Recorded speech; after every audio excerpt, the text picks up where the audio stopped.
National parks are home to incredible views. These areas are important as they help to preserve and protect wildlife, along with rocks, plants and trees. They are a haven for wildlife and are enjoyed by millions of people every year. Hikers appreciate national parks as they are free from development and have been largely unaltered, allowing visitors to enjoy cleaner air and natural ecosystems. Not everyone has a normal trip though. There's some who end up encountering things that they didn't expect, leading them to question the true nature of national parks and whether they're hiding something not quite human. A post was submitted to Reddit in which someone detailed their encounter with something strange. They said the following: "I've worked and lived in North Carolina for 30 years now, and this is the first time that I've experienced anything strange. I often travel around the various national parks that can be found throughout North Carolina, and on this one occasion I saw what I can only describe was a large 7-foot-tall creature. My encounter happened while I was exploring the Appalachian National Scenic Trail, a long 2,000+ mile area full of woods. While here I kept hearing loud knocking sounds coming from around me. Thinking it was perhaps a species of wildlife, I decided to head in the direction of the sound, but as I did the noises got fainter and fainter, so I thought that whatever was causing it most likely moved on. As it was getting dark I remember that I was in a small clearing, and suddenly everything around me went silent. It was really bizarre and a little worrying as I was alone. I'm 63 and didn't want to get caught out by anything, and so decided that now would be a good time to head back. As I was walking back through the small opening though, I could see something between 4 trees. I'd say the trees were around 15 meters away, quite far but enough that I could pick up on details. It looked like something was peering through the gaps in the 4 trees, and then darting behind them. As I peered through again though, I got a much better look at what it was, and the only way I can describe it is that it looked like a giant human, covered in dark brown fur and possessing a low vocal range. Shortly after this I turned and made my way back as quickly as possible, looking behind my shoulder to make sure that this thing wasn't chasing me. To this day I can't explain what it was that I encountered. I keep trying to tell myself that it was some type of animal, but I know that it was definitely humanoid in appearance." End quote. Oddly enough, many humanoid creatures are often encountered by people in national parks, leading amateur researchers to suggest that they may live within these regions, and this is why they're not often encountered by humans. Interestingly, encounters with these creatures isn't anything new. One interesting account comes from 1800. Located on the border of the state of Florida and Georgia is a 438,000-acre swampland that stretches across the state borders and houses a wide variety of undiscovered animals and insect species.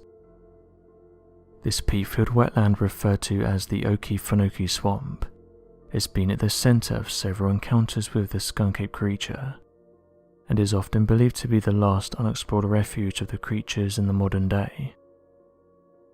Even more interesting, the name Okefenokee is a native Creek Indian word that roughly translates to mean the land of the trembling earth, and seems to reference a massive creature that's known for shaking the earth as it walks. The oldest known skunk-ape encounter to have occurred within the Okefenokee Swamp was reported back during the winter of 1828. According to the report made by 2 eyewitnesses, both of them were amateur hunters looking to explore the surrounding area. The 2 men came across what they referred to as a giant. Originally, their expedition began as a short hunting party, but rather than turn back at the height of their excitement, the 2-men trip continued for another several weeks, as they travelled deeper into the swamp, recording brief encounters with bears, panthers, alligators and overgrown snakes. Roughly 3 weeks into their hunting trip, The men claimed to have heard the sound of loud screaming. However, the screams sounded much deeper and louder than a man could naturally produce. As they gazed around the woods surrounding their camp to investigate the source of the noise, the men then heard what they described as the sound of heavy stomping, as if a large creature was running around the woods. Unsure whether or not the creature was a large wild animal or a distressed man, the two hunters decided to light a fire and stay within the proximity of their makeshift camp until daylight, as the day was soon ending and darkness was fast approaching. Despite the roaring fire to keep the nearby woods illuminated, the men complained that they were unable to sleep due to the strange sounds, but said that no creature could be seen within the area. By next morning, the men investigated the nearby woods and wetlands, hoping to find any evidence of a creature having prowled their camp the night prior. After a few hours of looking, the men claimed that they came across several barefoot human-looking footprints that would have been impossible for any person to have made, mostly due to the fact that the footprints were spaced roughly 6 feet apart and were an estimated 18 inches in length. Worried that the creature might return, the hunters fled the swamp and returned to town. The story of the encounter with the unknown swamp giant does not end there though. Once the two hunters returned to the closest town, they told the nearby townsmen of what they had encountered and warned that a monster may soon attack the town. Fearful of the beast, the town gathered together a hunting party of 9 men to hunt down the beast and kill it before it could attack anyone. Gathered together, the men went into the swamp and travelled as far down as the southernmost part, now located in the state of Florida. After several days of searching the area, the men located sets of footprints far too large for any normal man to have created, and used the footprints as a trail guiding them directly to the giant. As the men began following the footprints, they noticed that they were often spaced increasingly further apart, sometimes disappearing completely and then reappearing elsewhere in the swamps, as if the creature climbed and then jumped between trees for travelling. Before long, the trail was completely lost, and the 9 men decided to make camp for the night and begin their search again at daybreak. Unfortunately for the band of men, during the night the creature would invade the camp and attack the hunters in a fit of rage. According to the 9 witnesses, a massive humanoid creature covered in hair all over its body suddenly ran through camp, toppling over several tents and then began tearing through the equipment. Fearing for their lives, the men grabbed their guns and fired at the creature, causing the giant to retaliate and taking out 5 members of the group. The remaining 4 members continued firing at the creature, sending several rounds of the bullets through its chest, before the creature fell down in a low grumble and passed away shortly after. After closer examination of the giant's body, the men estimated the humanoid creature to have been slightly over 13 feet, and appeared to look exactly like a man with the exception of its tremendous size and full body covering of hair. While observing the body, however, the men continued to hear the sounds of screaming in the surrounding woods, similar to what the 2 hunters had experienced on their journeys several days prior. Believing that the screaming could be coming from a dozen more of the giant creatures, the men packed up their equipment and began moving out of the swamp during the night, unable to wait until morning out of fear that another attack would take place. Once the 4 men returned to the nearest town, they told the townspeople what happened to the 5 other men who were attacked, and they estimated that a dozen more of the giant creatures were still out there. Fearing that an attack would eventually reach the town, the men began travelling throughout the area and warning people of an impending attack from giants. On the 1st of January 1829, a local reporter that wrote for the Georgia newspaper Statesman would interview the men and retell their story for local publishing.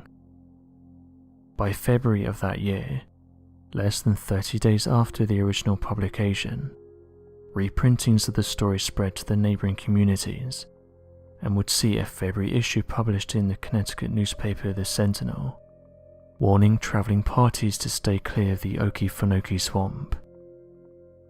After a few decades, the sensationalism of the story eventually died down and became nothing more than a local legend.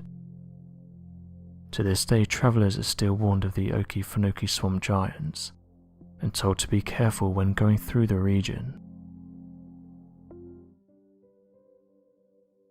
Recent volcanic eruptions on the island of La Palma in the Canary Islands has led to some asking what the implications are of such an event.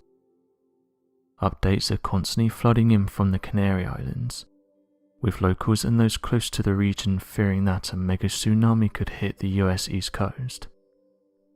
Scientists and those that are keeping an eye on the data have said that for the first time since 1971, lava has reached the surface on the island of La Palma at the volcano, leading first responders to evacuate the nearby areas.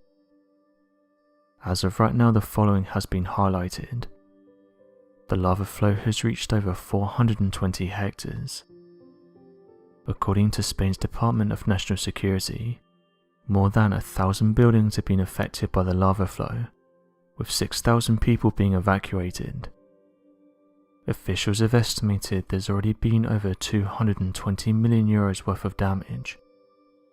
Spanish airlines Binter and Canary Fly have said they've stopped flights and won't be flying over the island, saying that there's currently large ash clouds. The head spokesperson for the emergency response plan said the following: "The behaviour of the volcano has been stable for several hours. It's good news for everyone." End quote. Increased earthquakes throughout the area though has led to some asking whether something big is going to happen, namely a mega tsunami that would devastate the nearby areas. Although officials are keeping a close eye on the situation, the worry here is that a large landslide could trigger a massive tsunami. For those unaware, a mega tsunami is a tsunami which is destructive to coastal ecosystems, including towns, city, forests, lakes and rivers. They also have devastating effects on the seabed and the seafloor. The United States Geological Survey has said that because there is no major subduction zones in the Atlantic Ocean, there has been a relatively low frequency of tsunamis compared to the Pacific Ocean. They also said the following: in 1946, 1960 and 1964, major tsunamis, giant sea waves usually caused by earthquakes or landslides, struck coastal areas of the Pacific Ocean. End quote. According to the National Weather Service's Tsunami Warning Center in Palmer, Alaska, they've said that there is no threat of a mega tsunami. But what would happen if a mega tsunami was to hit the United States? And could it happen in the near future? What's worrying is that scientists who are conducting tests on glaciers have said that they're melting at an extremely fast rate, and that lots of rocks and mountain stones are starting to become exposed, and in some of these places it could cause a landslide to happen. If a large portion of a slope was to give way, it could easily generate a tsunami. Scientists have said that one of these locations where this could happen is that of Barry Glacier in Alaska, and said if this was to happen, the United States could potentially be hit by a mega tsunami. According to the experts, this mega tsunami could hit the United States within the next 12 months, but noted that it will probably happen within 20 years. A group of environmental scientists have been vocal about this, and said that we're on borrowed time. They've even penned a letter to the Alaska Department of Natural Resources. The note was to warn authorities about the events that could unfold in the near future. They said the following: "We're a group of scientists with expertise in climate change, landslides and tsunami hazards, and we've identified an unstable mountain slope above the toe of Barry Glacier in Barry Arms 60 miles east of Anchorage that has the potential to fail and generate a tsunami. This tsunami could impact areas frequented by tourists, fishing vessels and potentially hundreds of people at one time." End quote. Back in 2018, scientists had warned about the activity on the island of La Palma in the Canary Islands, saying that they are aware of what's going on, and said that a huge landslide could happen, which in turn would generate a massive tsunami in the Atlantic Ocean. They detailed that if this was to happen, the volcano would first crack and split. The steam inside the volcano would have to find an exit, and would in turn push against the volcano wall. This structure wouldn't be able to hold this pressure, and entire sections would begin to break off. If this happened, the Atlantic Ocean would start to fill with large rocks, and the subsequent collapse would cause a tsunami across the North Atlantic, reaching as far as North America. Some of the biggest tsunamis have been generated by landslides, and not earthquakes.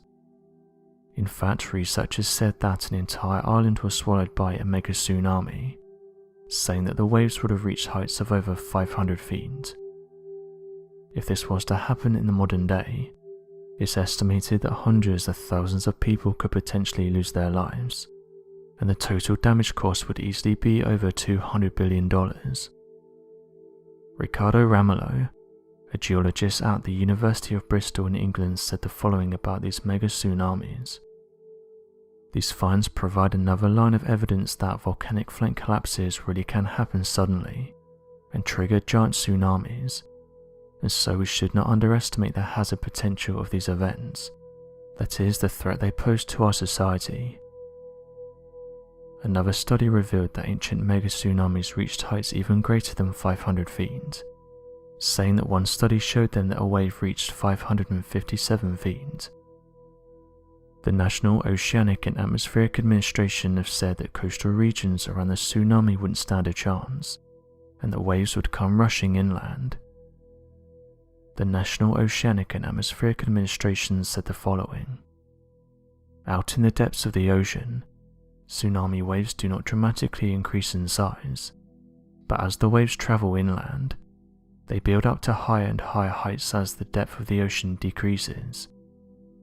The speed of the tsunami waves depends on ocean depth, rather than the distance from the source of the wave. Tsunami waves may travel as fast as jet planes over deep waters." End quote. So what do you make of these announcements? Be sure to leave your questions and answers in the comment section below, and help us to grow these communities while working to solve these unexplained mysteries. Thank you for watching, and don't forget to subscribe for more videos.